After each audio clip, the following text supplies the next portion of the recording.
এদিকে হচ্ছে দীঘার জগন্নাথ মন্দির, আর এই রাস্তার ঠিক এইখান থেকেই কিন্তু হোটেলগুলো শুরু হয়ে গেছে। হোটেল আনন্দমেলা, 3 জন মতো ভালোভাবে থাকতে পারবে, এবং এইখানে তোমার একটা মিরর পেয়ে যাবে। আর তোমরা যদি এই হোটেলে রিল্যাক্স হতে যাও তাহলে কিন্তু এই দোলনার ব্যবস্থা আছে।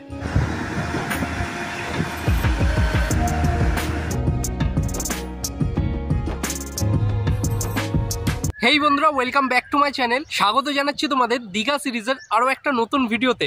আজকের ভিডিওতে আমি তোমাদের দীঘাতে অবস্থিত এমন কয়েকটা হোটেলের সন্ধান দেব যেগুলো সমুদ্র সৈকতের কাছাকাছি তো অবস্থিত, কিন্তু এখান থেকে দীঘা স্টেশন, জগন্নাথ মন্দির সব কিছু পাশাপাশি পাবে।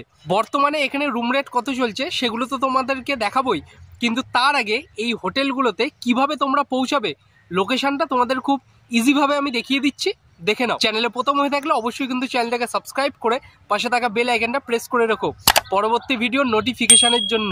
So let's go, enjoy this journey. এইবার লোকেশনটা দেখে নাও। এই যে রাস্তাটা চলে যাচ্ছে সামনেই হচ্ছে দীঘা স্টেশন, আর এই হচ্ছে জগন্নাথ মন্দির দীঘার। ঠিক তার অপোজিটেই এই যে রাস্তাটা চলে যাচ্ছে এটা কিন্তু সি বিচের দিকে চলে যাচ্ছে। সামনে ঢিলছোড়া দূরত্বে সি বিচ পড়বে তোমাদের, আর এই সি বিচের উল্টো দিকের রাস্তাটা দিয়েই আমাকে কিন্তু সোজা চলে গেলে এই হোটেলগুলো পেয়ে যাব। এবং আর একটা ভালো লোকেশান, পাশেই কিন্তু দীঘার যে হোটেল দীঘালি হোটেল, যেটা স্টেশন থেকে যাওয়ার সময় পড়ে, এই দীঘালি হোটেলের কিন্তু আগেই এই গলিটা পড়বে। এই গলি দিয়ে সোজা চলে গেলেই হোটেলগুলো পেয়ে যাবে তোমরা। তোমাদের যে রাস্তাটা দেখালাম এই রাস্তা ধরে 2-3 মিনিট পায়ে হেঁটে এলেই কিন্তু তোমরা এই হোটেলগুলো পেয়ে যাবে। আর এখান থেকে তোমরা জগন্নাথ মন্দিরও দেখতে পাবে, আমি দেখিয়ে দিচ্ছি দেখো। এই দিক হচ্ছে দীঘার জগন্নাথ মন্দির, আর এই রাস্তার ঠিক এইখান থেকেই কিন্তু হোটেলগুলো শুরু হয়ে গেছে।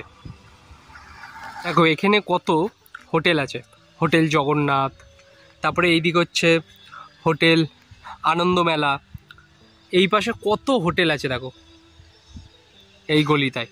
আর এই ঠিক হোটেলের অপোজিটেই তোমরা যদি চা ঠা কিছু খেতে চাও তাহলে কিন্তু সেই সবের ছোটোখাটো দোকানও আছে।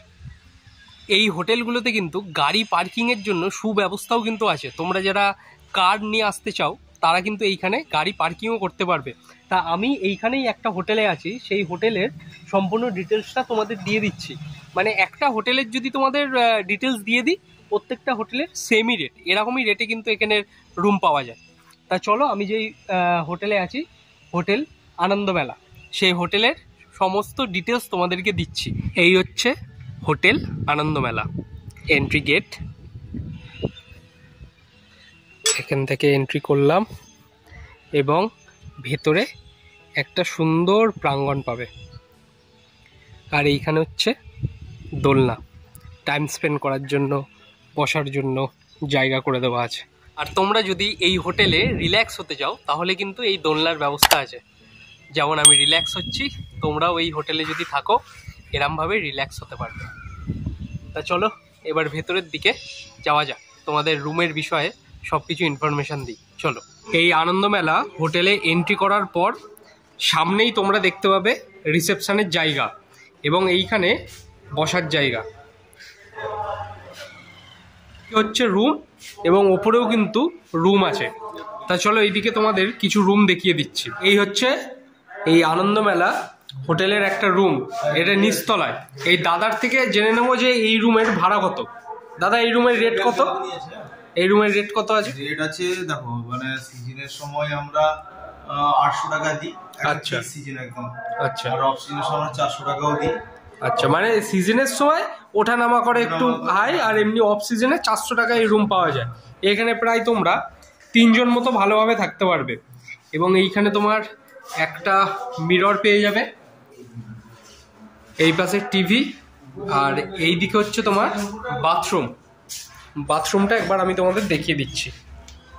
এই হচ্ছে সুন্দর একটা বাথরুম, আর এই রুমের মধ্যে তোমরা কিন্তু ছোট্ট একটা ব্যালকনিও পেয়ে যাবে। এই হচ্ছে সেই ব্যালকনি।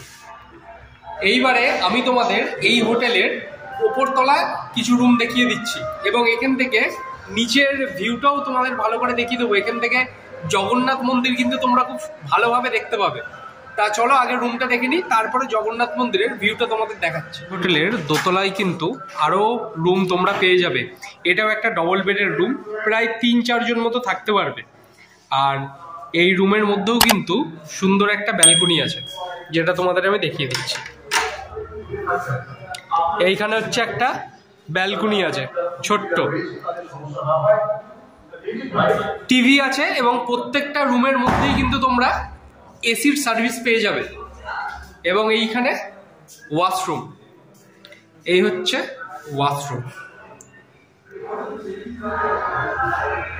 এই যে দোতলার ওপর রুমটা দেখালাম তোমাদের, এইটা কিন্তু সিজনে 800 টাকা করে এই রুমের ভাড়া থাকে এবং অফ সিজনে 500 টাকা এই ওপরের রুমের ভাড়া। তা তোমরা যারা আসবে এইখানে যদি একটু কথাবার্তা বলো, দরদাম কিন্তু ওপর নিচে হতেই পারে। এইবারে তোমাদের আরো একটা হল রুম দেখাচ্ছে। এইখানে কিন্তু একসাথে তোমরা 10-12 জন থাকতে পারবে। এই দিকেও বেড আছে এবং এই পাশেও কিন্তু বেড আছে।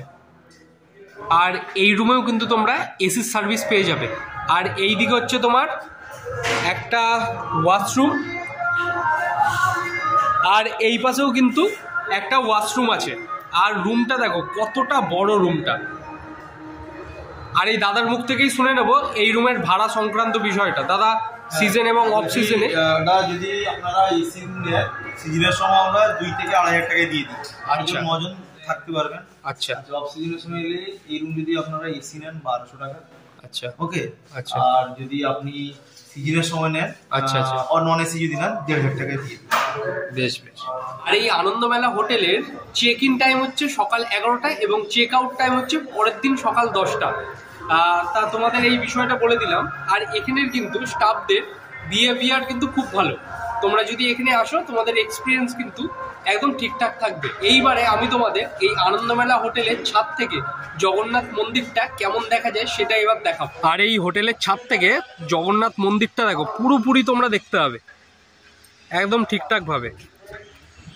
আর কয়েক মাস পরেই কিন্তু এই জগন্নাথ মন্দির তৈরি হয়ে যাবে, তখন এখান থেকে পুরোপুরি ভিউটা তোমরা পেয়ে যাবে জগন্নাথ মন্দিরের।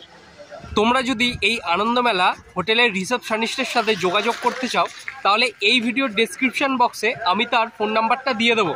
তোমরা চাইলে সেখান থেকে কল করে সব কিছু ডিটেলস নিয়ে নিতে পারো। যদি তোমাদের এই হোটেলের ভিডিওটা ভালো লেগে থাকে, তাহলে অবশ্যই কিন্তু তোমাদের ভালোবাসাটা দেখিও লাইক, শেয়ার অ্যান্ড সাবস্ক্রাইব করে। দেখা হচ্ছে খুব তাড়াতাড়ি আরও একটা নতুন কোনো ভিডিওর সাথে। টেক কেয়ার অ্যান্ড আজকের জন্য টাটা ফ্রম দীঘা।